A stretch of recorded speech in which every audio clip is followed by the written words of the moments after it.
What is going on, guys? Matt Downs with Daily Grind Fantasy Sports to help give you the edge for this 9 or 10 game slate. We'll talk about that in just a second.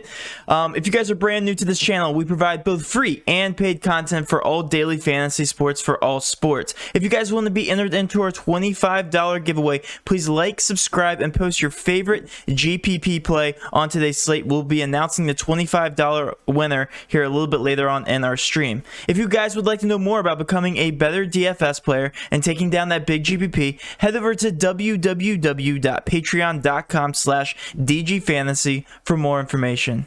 On Patreon, we give advanced cheat sheets for all DFS sports on DraftKings. These cheat sheets include updated projections, ownership, and our overall favorite plays from slate to slate. We take it a step further by teaching you how to play fantasy sports like a shark, by showing you where the best leverage spots are to put you in the best spots to take down tourneys. Also included is our private Discord chat where you get to talk over the slate with everyone, including our coaches, to help build your lineups. Now let's go ahead and dive right into this NBA 9-game slate. But first, I have to show off some Patreon success stories. This was our coach, you guys all know TJ from our live streams, turned $329 into $1,299. I actually waited for that last minute pivot from the Lakers game. It never happened, but he still loaded up on the later games anyway. Still paid off immensely. We had another takedown here, $250. I don't know what the entry was here, but he did end up in first place. Had a sensational lineup all the way around. Look at that late night hammer from Damian Lillard. And then also some more success stories here on FanDuel and also some more here on DraftKings. So now let's go ahead and talk about this NBA slate. Let's go through all of the injuries, guys. This slate is a headache already. If you guys want to grab the additional edge, show up to the live stream because we'll be breaking down all of the late-breaking injury news. You will need to know that information before you construct your lineups. All right, so let's start with the Phoenix and Detroit game. Right now we have Smith out for Phoenix, Killian Hayes out for Detroit. I can tell you right now it's not going to impact that story too much. And then we have the fireworks game, the Washington Wizards versus Boston Celtics here. Russell Westbrook is technically questionable. If he is held out, this will be a significant slate breaker. We will pay a visit to the Washington Wizards and talk about them briefly here a little bit later. But then if you guys take a look here over at the Boston Celtics, it is crazy. I'm not even going to go through this entire list, but half their team is questionable. If any one of these guys are ruled out, and I mean anyone at all, it's going to impact this picture here for the Boston Celtics. They are in a crazy pace-up spot, and I like some of their players regardless of whether some of these guys are held out or not. So we will be looking at the Boston Celtics here a little bit later. Cody Zeller still out for Charlotte. Not too much going on with New Orleans. With OKC, Ariza Jerome is still out. With the Knicks, we have Alec Burks officially out, Frank and Toppin. They are both in a pace down spot, so I'm not really looking at that game too much. Here with the Orlando Magic, unfortunately, we saw Fultz with that. It was a gruesome injury. He is out for the season, ACL, I do believe. So we are looking at the Orlando Magic here a little bit later with the additions of Aminu, Michael Carter-Williams, and possibly Evan Fournier here for the Orlando Magic. With Houston, we have Macklemore, Christian Wood, and Daniel House all questionable. If Christian Wood is held out, you guys know who to start there. It's going to be DeMarcus Cousins. We saw what he did last game, and he got a significant amount of minutes. So we'll load up on him if Christian Wood is out. We will talk about that a little bit later. Brantley and Morgan also out for Utah. And then for Milwaukee, we have Connaughton Craig out for Brooklyn. Okay, let's talk about the Brooklyn-Memphis game.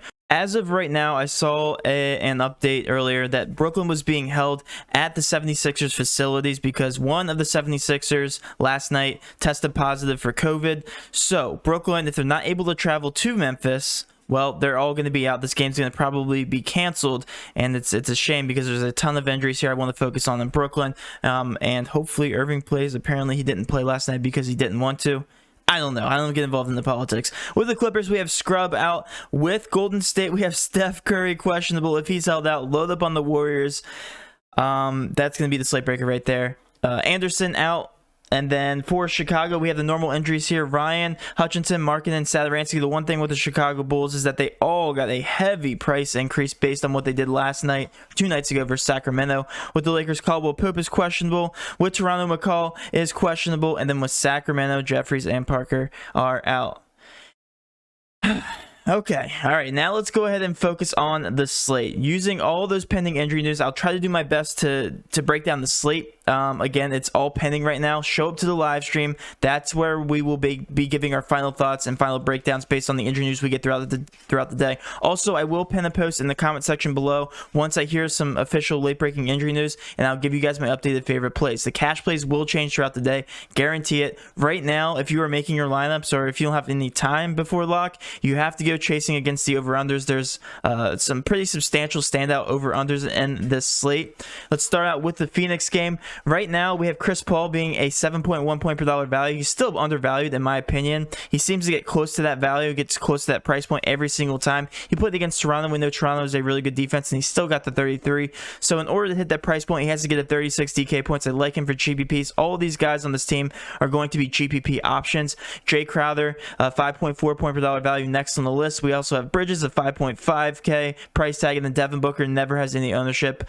We know he is either boom or bust at an 8.2K price tag. Still think that's a little too much for my liking, but I do like him. DeAndre Ayton, another good GPP option. I'm going to be focusing on GPPs strictly in this matchup.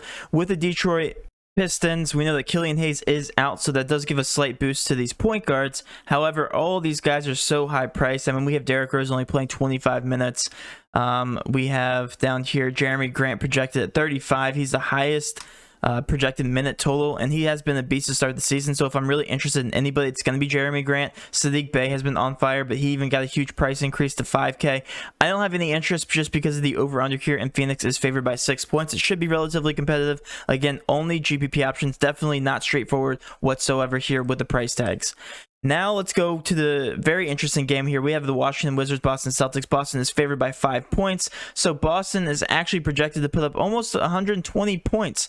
Definitely like them here in the spot. With the Washington Wizards, though, Russell Westbrook is held out. You guys will be asking about Bradley Beal, if he's worth it if Westbrook is held out. Absolutely. Bradley Beal averages an insane point per dollar value with Russell Westbrook off the court. He definitely deserves his price tag. He dropped 79 and 54 on the last 2 games. And I definitely love his usage. It was at a 47.1 last game without Westbrook on the court.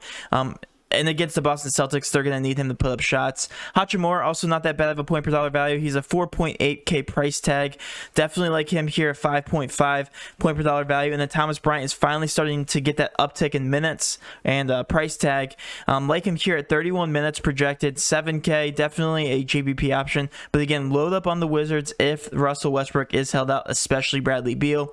With the Boston Celtics, you guys see on the screen all the injury tag next to these guys' names. I personally love Jason Tatum here in the spot. 9.2K is just really underpriced in a team that's projected to score 120 points. He hasn't been performing the best next to Jaylen Brown, who has been absolutely dominating at an 8.7K price tag. I love both of these superstars, but if you're going to be paying up for somebody, I think Jason Tatum is going to be chalk regardless. I think you're going to see a high ownership on him. Daniel Tice projected in 23 minutes in a pace-up spot also isn't that bad. With Tristan Thompson, he is a game-time decision. With COVID, don't know how that's possible, but if Tristan Thompson is held out, Daniel Tice will probably be one of the most chalky players on the entire slate. Definitely like him, but we won't have more information on these guys till a little bit later in the day and hopefully up through our live stream. Moving on to OKC, we have a bit of injury news from these guys, but it really doesn't impact them. Not going to waste your time. Let's move on from this team. All these guys are overpriced and a very low over-under. Same thing with the New York Knicks. The only guy I have somewhat interest in is Mitchell Robinson, and that's strictly because of his price tag, 5.7K. Has been able to match that and a little bit more, but still, only GPP options here, especially against the OKC team. Projected in 29 minutes, I definitely think he's the only option I'm looking at. We can talk about Julius Randle, but he's almost 10K. Definitely does deserve it. Bad matchup, though. Let's switch over to the Charlotte Hornets. We have Charlotte Hornets still with Bismack Biyombo, a 4.9K price tag. Did go down, has had 2 back-to-back not too good of games. I definitely do like him for GPPs, but LaMelo Ball at 6.5K has finally been getting that price increase. Looks like he's playing in between anywhere from about 28 to 32 minutes. So I do like him. He's a great fantasy point per minute player. This is a slight pace down spot for both teams. So I only like these guys in GPPs. Again, there's going to be GPP options all the way through the slate until we hear more injury news. But with the Boston Celtics, they're the only team that I like for cash right now. Yeah, all GPP options here. And then with the Pelicans, we still have JJ Redick right now at 3.1K. Only projected 23 minutes. Has gotten off to just a horrible start to start the season. He can play anywhere between, it looks like, 15 to 33 minutes. So we don't really know what's going on there. But I do like him for value. A 3.1K price tag. Somebody can easily pay it off. Going down to Eric Bledsoe, he's 6K. So he's sitting around that price range where we're used to seeing him at a 5.7 point per dollar value. Nothing to be intrigued here from either one of these teams. Lonzo Ball at 6.4K. It's a battle of the Ball brothers.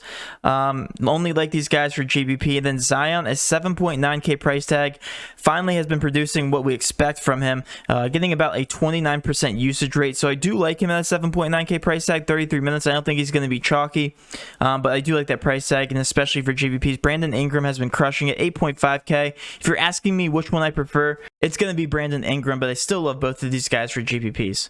Switching down to the Orlando game, we are without Fultz, Isaac, Michael Carter-Williams, and then also Aminu. So that does give a boost to some of these guys. Right now, Cole Anthony is projected at 32 minutes. This guy is going to be chalky right now. A good fantasy point per minute player. Let's go ahead and take a look at his stats here. Cole Anthony, a 0.85 fantasy point per minute player. So he should be relatively chalky going against Houston. Houston, a 225 over under right now. And the Magic are projected to score 110 points, so that is pretty high for them. Again, it's a pace-up spot, and you're looking for guys that are going to be benefiting from injuries, and I think that's Cole Anthony. So Cole Anthony is going to be relatively chalky. My second favorite option on the slate next to Jaylen Brown. Evan Fournier, again, if he is questionable, then we're going to be looking at this picture yet again. Terence Ross, I mean, what a beast he has been with all these injuries off the court. The only thing that I have to say about Terence Ross is we never know what his minutes are going to look like. He could play anywhere between 26 to 34 minutes, and then it's a guessing game. So I don't think he's safe, but he's still garnering a 31% usage with all these guys off the court, averaging 1.37 fantasy points per minute, which is insanely high for a 6.1K price tag. Definitely like him, just only in GPPs because of the minutes uncertainty. Right now he's projected at 29. If Fournier is held out, then yes, I love Terence Ross, but if Fournier does play, right now he's projected at 31 minutes. Have no idea what that means. Or sorry, 29 minutes. Have no idea what that means. It could be anywhere between 25 to 34 minutes. But yeah, other than that, nobody else I'm really focusing on. Vucevic at 9K is priced up, so I only like him for GPP. Switching over to Houston, yes, if Christian Wood is held out, DeMarcus Cousins will be very, very chalky. 5.1K is still really cheap. He got a 24% usage rate, shot 2 for 9, but also got 14 rebounds in his last game. He's a rebounding monster, and he can do it all. I think that he could have potentially scored more. So we know the potential of Boogie Cousins when he's benefiting from an injury, and just in general, he's an all-star for goodness sakes, and he's only at 5.1K. So I love him in the smash spot if Christian Wood is held out. Another guy that I want to focus on is David Nwaba. When I opened up Fantasy Cruncher, he was the highest point per dollar player on the slate just because he's 3.7K, but he still only averages 0.65 fantasy points per minute, which isn't anything to get thrilled about. Only in 29 minutes. I don't think he's a necessity, but if you're looking for some extra value, then David Nwaba could be one of your players. You're going to focus on PJ Tucker, 4K, literally averages less than 0.5 fantasy points per minute. So the only thing I like about PJ Tucker every single season is he plays so many minutes. He's a good compliment to James Harden because he sits in the corner, literally hits the most corner threes in the NBA, playing 35 minutes. That's another salary saver if you're looking for one. Switching over to Brooklyn and Memphis, this game right now is expected to be postponed, but I will say one thing about this game.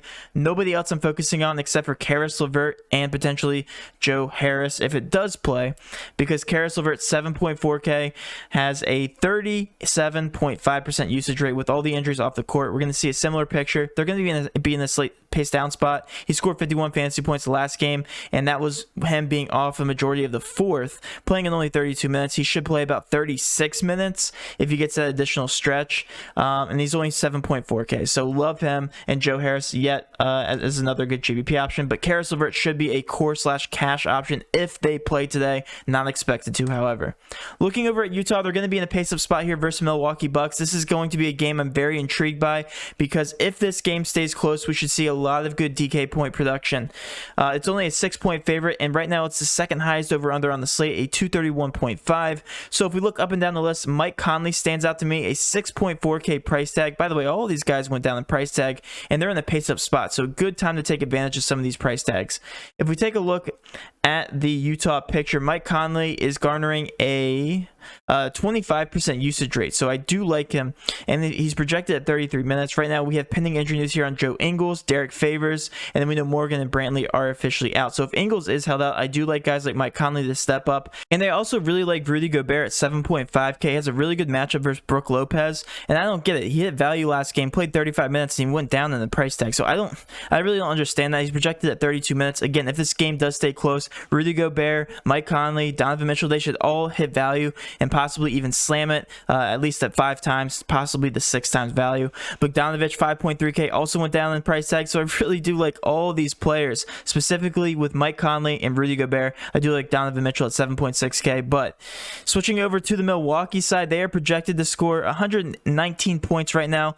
All of these guys are slightly overvalued. However, I do like them to all hit their value. Again, if it stays close, this team has been in blowout potential games literally all season long. They've played the Knicks, they played Golden State, they've played Chicago and Detroit. Not the best matchups, and they're finally starting to play some better teams here from the Western Conference, like Utah. So DiVincenzo at 5K, definitely like him for value. Chris Middleton is really overpriced at 8K. He definitely can still hit value. He's probably one of my least favorite players on the team. Drew Holiday, he's okay, but I really do like Brook Lopez. I know he has a very bad matchup, but he has to be out on the floor. Only played 28 minutes. He was my favorite play last slate, one of my favorite GPP options, and he slam value 35.5 points. It's just Brook Lopez. Historically, we've seen him between that 5 to 6K range. Right now, especially last game, we saw him at a 4.2K price tag. Got that price increase to 4.6K, but he's still very underpriced based on the type of player that he is. He can drain shots, grab some rebounds. He's a do-it-all player, and I really do like him as a complement to Giannis. Giannis right now is priced at 10.9K, can easily cover that value if it does stay competitive. He's actually one of my favorite pay-up options on the slate against Utah, and this is a high-paced game, the second highest on the entire slate. So a lot of superstar potential here, a lot of just straight-up value, so specifically on the Utah side, but a good complement to them is also playing a Milwaukee stack if you guys want to go in that direction. Switching over to the Clippers, everybody is back. Really no interest here. I mean, I don't like anybody outside of maybe Kawhi in a 9.3K price tag, carrying very low ownership potentially. Going against the Golden State Warriors, it does have a very close spread. Right now, the Clippers are only projected to score by 5 to win by 5 points. Paul George, a 9.1K price tag. All these guys are GPP options. Won't even waste my time with them. And then with the Golden State Warriors, Steph Curry is technically questionable. If he is held out, load up on the Warriors. I don't care how ugly it gets. There's so many minutes to go around. This would benefit guys like Andrew Wiggins, Draymond Green, and Kelly Oubre the most. The usage would go straight to the shooters, and those guys have the highest usage rate on the team. Just love all these guys. Again, we will revisit this team once it gets closer to the lock, but as of right now, if Steph Curry does play, don't like any of these guys except for GPP options, but Steph Curry is held out. I'm going to load up on the Warriors as a late night hammer. Switching over to the Chicago game, all of these guys got a heavy boost in their price tag. I'm off of these guys with maybe the exception of Garrett Temple. He's playing 29 minutes and he's near bottom of the barrel price tag. But again, this is a pace down spot for Chicago, so don't like any one of those guys. With the Lakers right now, Anthony Davis got an increase in price tag. Same thing with LeBron. They're both at 10.1K, 10.3K, so over 10K for both of them. If KCP is held out, then you can look to somebody like Horton Tucker. Always seems to hit value when he steps up into a better role when somebody is held out. So I do like him for value. And then last but not least, let's talk about this Toronto-Sacramento game. All of these guys from Toronto seem to be going up and down and price tag, and it's about whether you can catch them at the right time, whether you can buy them low or sell high. Siakam was one of those buy low players last game, $7,500, easily hit value at 51.75 DK points. He's going up in price tag. I still do like his price tag in a pace up spot here versus Sacramento. overall, my favorite plays from this team are going to be VanVleet and Siakam, just because of their tremendous upside. VanVleet has had so many ceiling games, I can't look away at this point. He seems overpriced at 8.1K because we're used to seeing him between that 6.5 to 7.5K range. But right now he's at 8.1 and he deserves it. So I definitely do like them for GPP options. And then last but not least is going to be the Sacramento Kings. Buddy Hield got a price increase. I don't know why. He's very bad. He hasn't been good to start the season at all. Harrison Barnes is somebody that I rely on just because of his minutes. He's always going to be getting between 32 to 37-ish minutes. De'Aaron Fox technically is questionable. If he is out, we're going to be revisiting this team. And that's just a common theme of this slate, guys. I apologize if you didn't get a straightforward picture from this video, but that's the reality of NBA. You really have to be paying attention to detail with all these injuries. That's why I say jump on the live stream. We will be going live before lock around 5:30 Eastern Standard Time today to break down all the injury news, and also I will be pinning in the post below my favorite cash plays. Pay attention to that, all right? And hopefully you guys did enjoy this video. If you did, please do hit that subscription button, notification bell, and of course smash that like button for all of our future NBA content. With all that being said, have a great rest of your day, and let's cash.